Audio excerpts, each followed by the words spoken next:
Hi, it's me. Number 10. The Vampire Grave. Deep within the mist-covered forests of Croatia lies an ancient burial ground where the dead are unearthed. And the reason is both creepy and strange. These graves have been found to be connected to an old medieval vampire legend. What did the experts find out? And what was the true story behind the vampire grave in Croatia? Let's take a look at this mysterious case.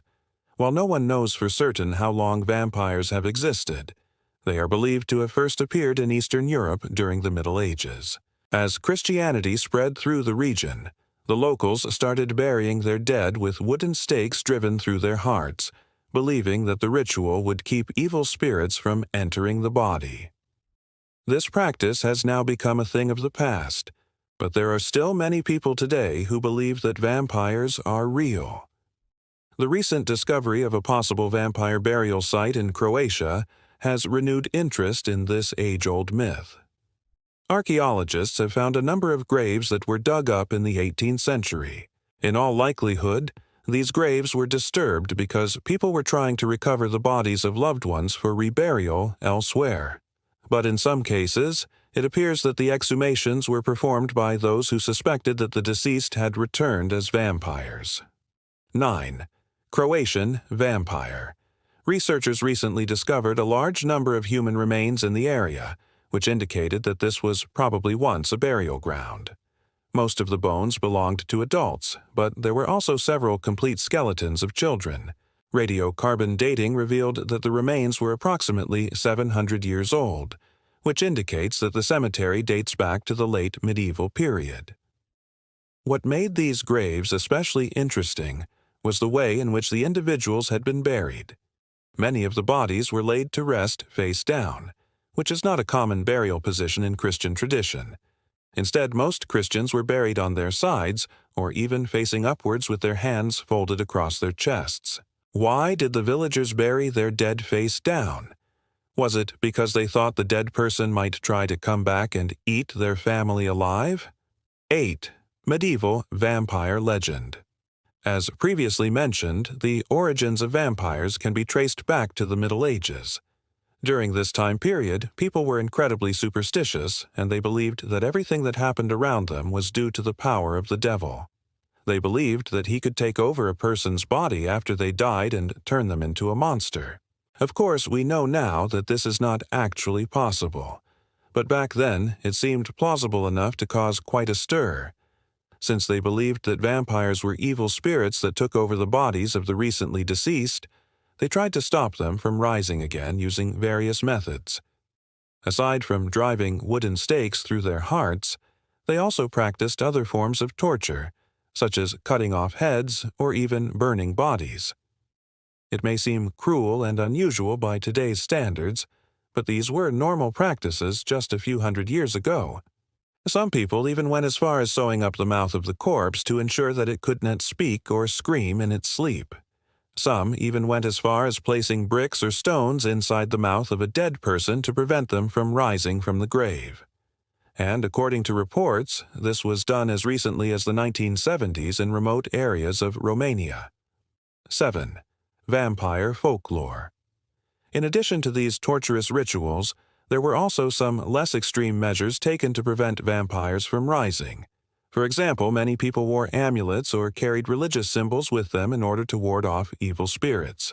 They also believed that garlic could repel vampires, which is why it's often used in vampire stories today.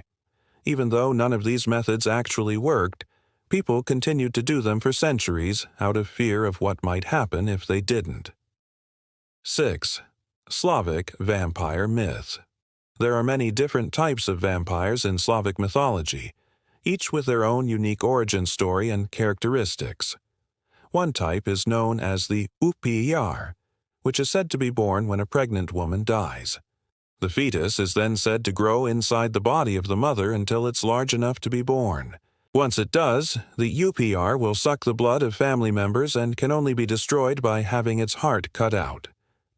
Another type of vampire in Slavic mythology is the vrikolakas, which is said to be born when a human is bitten by a vampire bat. Like the upir, The vricolakas can only be killed by having its heart cut out. A third type is the krivopit, which literally translates to blood drinker. Unlike the other two types, the krivopit is not born, but is instead created when a human drinks the blood of another person. 5. Vampire archaeology. The graves were located near the village of Truski w Rotina and were first discovered in 2016. At first glance, the cemetery didn't seem like much. There were no headstones or other markers to indicate whose body was buried where. It was only when the archaeologists began digging that they uncovered something truly bizarre. They found a total of 133 graves, most of which belonged to adults. However, they also found a large number of children's graves as well. What's interesting is that many of the children's graves contained bodies that were buried face down. This is not a common burial practice in any culture, and it's especially strange considering that most of these children were probably only a few years old when they died. Was it really a vampire outbreak that caused so many young lives to be lost? Or is there another explanation for these strange burials? What about the fact that the adults were also buried face down? Could this have been a common burial custom that has since been forgotten about? Unfortunately, we don't have all the answers. 4. Ancient graves. While researching the vampire grave in Croatia, the team also came across a number of other ancient graves.